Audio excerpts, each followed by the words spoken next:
बिस्मिल्लाहिर्रहमानिर्रहीम अस्सलाम वालेकुम। रमज़ानुल मुबारक का पहला रोज़ा आप सबको बहुत बहुत मुबारक हो। अल्लाह हम सब के रोज़े कबूल फरमाए, आमीन। हमारी जो आज की रेसिपी है वो है इफ्तार स्पेशल बेजल सीड ड्रंक, यथ जन कशर पे वनान बाबरे त्रेश। तो चलो करो अज रेसिपी स्टार्ट।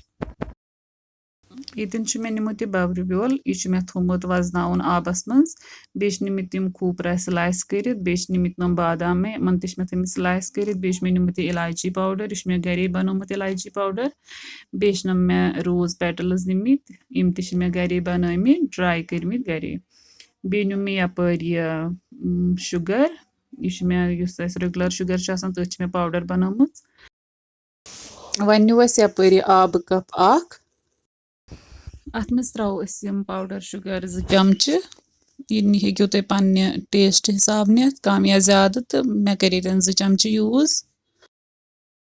अम पत त्रो अत मज वजन थोमुत बब्र ब्योल, यह त्रो अत मज कर बह 2-3 चमच थव अथ मज, सह करो पत पोतुस यूज। बे त्रो अत मज इलायची पाउडर, यह त्रो वारिया कम अड़िक 1 चमच, बे त्रो अत मज बादाम स्लाइसेस, तो बे त्रो कोकोनट तुम स्लाइस कर, अम मज थो थोड़ा बचित गार्निशिंग करनस लग पत पोतुस। तो करो ये मिक्स असल पम सारी चीज।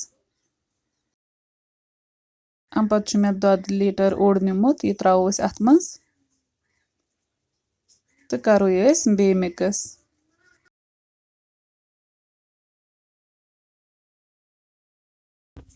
वन फिरो नमन गिलासन मज, तो गिलासन मज फिर करो ये पे पत गार्निश, यम कह चीज थमित बचित।